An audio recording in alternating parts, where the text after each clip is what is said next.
சொந்தமாக சிந்திக்காமலும் மற்றவர்களின் அறிவுரையை கேட்காமலும் செயல்படும்போது சில வேளைகளில் சிலர் சிக்கலில் மாட்டிக்கொள்வதை காண்கின்றோம்.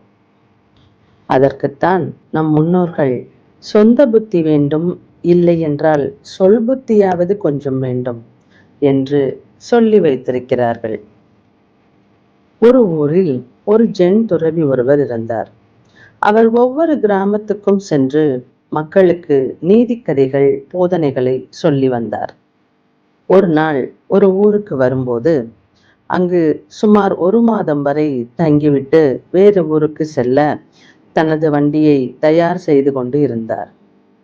அப்போது அந்த ஊரில் இருந்த ஒருவன் அவரிடம் வந்து ஊரூராக தானும் உங்களுடன் வந்து விடுவதாக சொன்னான். இதை கேட்டதும் அவனை பற்றி அக்கம் பக்கம் விசாரித்ததில் அவன் ஒரு அனாதை என்று அறிந்து அவன் மேல் அனுதாபப்பட்டு அவனையும் சேர்த்து கொண்டு பொருட்களை கட்டி கொண்டு அடுத்த ஊருக்கு அவர்கள் பயணமானார்கள். துறவி வண்டியின் முன்னால் அமர்ந்திருந்தார். அவன் வண்டிக்கு பின்னால் அமர்ந்திருந்தான். அவனிடம், தம்பி, உன் பின்னால் உள்ள பொருட்கள் ஏதாவது கீழே விழுகுதா என்று பார்த்து விட்டு வா, பார்த்து கொண்டே வா என்று சொன்னார்.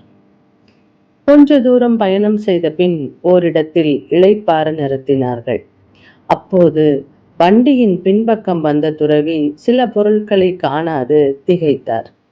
அவனிடம் பொருட்கள் எங்கே என கேட்க அவன் சில பொருட்கள் கீழே விழுந்துருச்சு என்று சொன்னான். கீழே விழுந்ததா?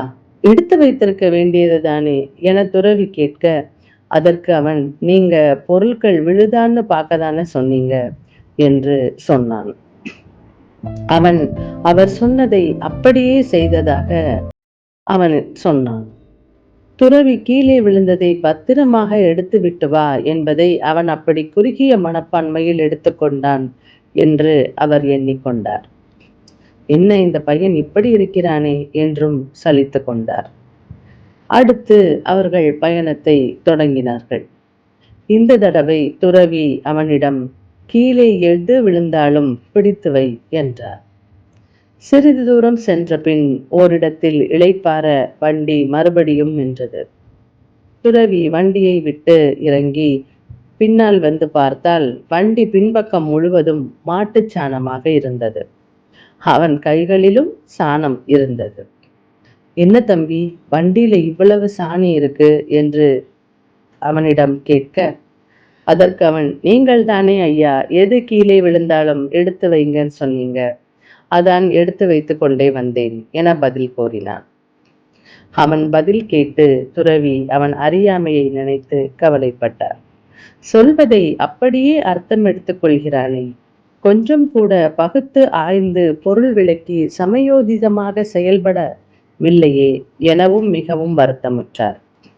அவன் சிறுபிள்ளைத்தனமான புத்தியை மாற்றி நல்ல அறிவாளியாக மாற்ற வேண்டும் என்று அவர் தனக்குள் நினைத்து கொண்டு அருகில் இருக்கும் ஊரை நோக்கி பயணமானார்.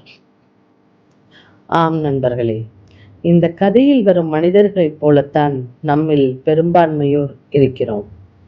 சொல்கின்ற சொல்லை அப்படியே அர்த்தம் கொள்ளாமல் அதனை பகுத்து உள்ளர்த்தத்தை அறிந்து அதற்கேற்ப சமயோஜிதமாக செயல்பட வேண்டும். சொன்னதைத்தான் செய்தேன் என்கின்ற மனப்போக்கை தவிர்த்து கொஞ்சம் நம் புத்தியையும் பயன்படுத்தினால் நாம் நிறைய செயல்களை சாதிக்கலாம். இந்த நாள் இனிய நாளாக இருக்கட்டும்.